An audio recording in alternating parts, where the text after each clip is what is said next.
జై జన్మభూమి. Thank you sir, thank you so much sir. Bodha Prasad గారిని ఇప్పుడు మాట్లాడవలసిందిగా రిక్వెస్ట్ చేస్తున్నాం. ముందు నాకు ఇస్తే కొంచెం తక్కువగా నేను మాట్లాడతాను. బిర్యానీ తిన్నాక అల్లపచ్చడి తిన్నట్టు ఉంటుంది. నేను ఎక్కువ మాట్లాడలేను. ఏమైనా నాకు ఆప్తులు, మాటతోనే కట్టిపడేసే మా సోదరులు రాజేంద్ర ప్రసాద్ గారు ఆహ్వానించగానే నేను వెంటనే ఈరోజు అన్నగారి విగ్రహం ఆకునూరులో ప్రారంభోత్సవ కార్యక్రమం ఉంది, కానీ కొన్ని కారణాల వలన వాయిదా పడుతుందో త్వరగా రాగలిగాను నేను ఈరోజు. లేకపోతే రాలేకపోయేవాడినేమో అనిపించింది. ఏది ఏమైనా మరి ఇలాంటి చిన్న ఫంక్షన్లో పాల్గొనడం ఇదే మొదటిసారి. రాజకీయ ప్రసంగాలు చేయమంటే వాడిని తిట్టడమో ఇంకోటి ఏదన్నా చేయటం, గబగబా మాట్లాడేసి ఏదోటి చేసి మాట్లాడేసి వెళ్ళిపోతాం. ఈరోజు మరి కొత్త సినిమా ప్రారంభం రూపేష్ గారికి నా హృదయపూర్వక శుభాకాంక్షలు. అలాగే పవన్ ప్రభు గారికి, అలాగే ఆకాంక్ష గారు. నేను చూశాను, చూస్తే ఇంతకుముందు ఏదో మూవీలో చూసినట్టు అనిపించింది. రాజేంద్ర ప్రసాద్ గారిని అడుగుతా ఉన్నాను, ఫస్ట్ పిక్చర్ అని అంటే కాదు, 4-5 సినిమాలు నాగార్జున గారితో కూడా నటించారని.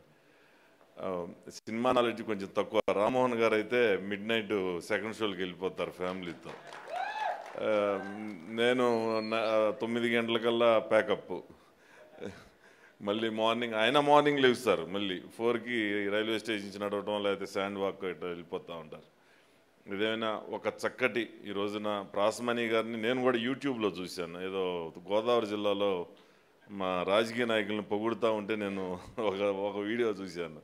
మళ్ళీ ఈరోజు చూస్తూ ఉన్నాను. నేను రాజేంద్ర ప్రసాద్ గారితో అంటా ఉన్నా, మా రాజకీయ ప్రసంగాల్లో ఆయన చూశాను నేను అని చెప్పేసి. అంటే తెలుగుదేశం పార్టీలో పనిచేస్తూ ఉన్నారని చెప్తా ఉన్నారు.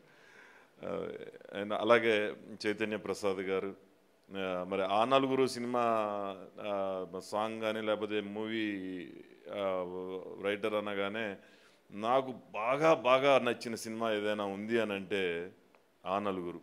నాకు బాగా నచ్చిన నటులు ఎవరైనా ఉంటే అన్న ఎన్టీ రామారావు గారి తర్వాత రాజేంద్ర ప్రసాద్ గారు. ఇద్దరు కూడా నిమ్మకూరు కృష్ణా జిల్లా ముద్దుబిడ్డలు.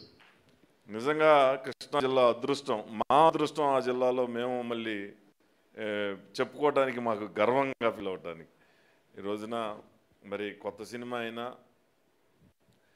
మళ్ళీ డైరెక్టర్ కానీ యాక్టర్గా ప్రొడ్యూసర్గా మరి ఇంత ధైర్యంతో మరి ఈరోజు షష్టి పూర్తి సినిమా ఏమీ అనుకోకుండానే రాజేంద్ర ప్రసాద్ గారి దగ్గరికి వెళ్ళి, ఇళయరాజా గారి దగ్గరికి వెళ్ళి, కీరవాణి గారే కదా దగ్గరికి వెళ్ళి అందరినీ ఒప్పించి మళ్ళీ మూవీని నిజంగా గ్రేట్. మీ అందరికీ కూడా ఆల్ ది బెస్ట్ చెప్తూ మంచి సక్సెస్ని ఇవ్వాలని, మళ్ళీ సక్సెస్ మీట్లో మేము గెస్టులుగా రావాలని మీ అందరినీ కూడా కోరుకుంటూ థ్యాంక్ యూ.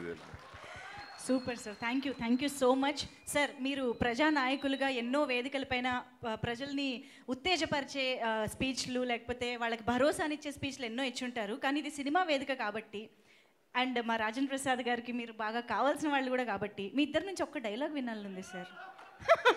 రాజేంద్ర ప్రసాద్ గారు, విత్ యువర్ పర్మిషన్. అది సంగతి. సింపుల్ రాజేంద్ర ప్రసాద్ గారి డైలాగ్స్. రామ్మోహన్ గారికి కొంచెం కళాపోషణ సూపర్. అయితే ఆయన సినిమాలో నటించాలని సినిమా కూడా మొదలెట్టారు. అయితే డైలాగ్ వినాల్సిందే. నాకు కోపం వస్తే సినిమా నటుడు కన్నా ఎక్కువ డైలాగ్ చెప్తా, కానీ మామూలుగా ఉంటే చెప్పలేను. సార్ అన్నయ్య డైలాగ్ చెప్పలేను, కానీ నాకు తెలిసి ఏదో డైలాగ్ చెప్పచ్చు. Super sir. ಜಿದ್ದು ಹಾಕಿದ್ವಾರೆ ಮನಿ ಹೆಣ್ಣನ್ನು ತೆರೆದಿದ್ದೆ ನನ್ನ ಹೆಸರು ರಾಮಮೋಹನ್ ಅಲ್ಲ. కన్నడంలో అదేంటే ఒక శత్రు యొక్క భార్యని తీసుకురాలేకపోతే నా పేరు రామ్మోహనే కాదు అని dialogue. Wow, super sir. Sir Rajendra Prasad గారిది సింపుల్ డైలాగ్.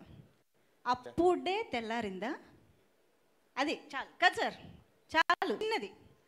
అప్పుడే తెల్లారిందా, అప్పులప్పారావు. అక్కడికి వెళ్ళిపోదాం మనం. అప్పుడే తెల్లారిందా. అదే సార్, మీ డైలాగ్ యాక్చువల్లీ ఒరిజినల్ డైలాగ్ మీకు ఇచ్చేస్తాను సార్. ఆ ఒక్కటి అడక్కు కదా, ఇప్పుడు నేను డైలాగ్ అడగద్దని ఎలాగో అంటారు కాబట్టి అదే డైలాగ్ చెప్పిద్దాం. ఆ ఒక్కటి అడక్కు. నాకు ఇంకో సినిమా ఉందన్న, ఇది మీ శ్రేయభిలాషి. నాకు చాలా బాగా నచ్చింది. అదొకటి ఇదొకటి. నేను ఆ సినిమా యూట్యూబ్లో చూడగానే ముందు అవే పెట్టుకుంటాను నేను. ఈ 2 సినిమాలు నేను ఇందాక కూడా అడిగాను, ఆ పిక్చర్ నేమ్ గప్పుకున్న గుర్తురాలా నాకు. చాలా చాలా మంచి సినిమా. మేడం అయితే ఇక అవన్నీ ఎంటర్టైన్మెంట్, అవన్నీ కూడా సూపర్ అసలుకి. థ్యాంక్ యూ అన్న. Super sir, thank you so much. మీరిద్దరూ వేదిక పైన ఉండగానే ఒకసారి మా రాజన్ ప్రసాద్ గారితో పాటు టీం అందరూ కూడా ఒక ఫోటో కోసం వేదిక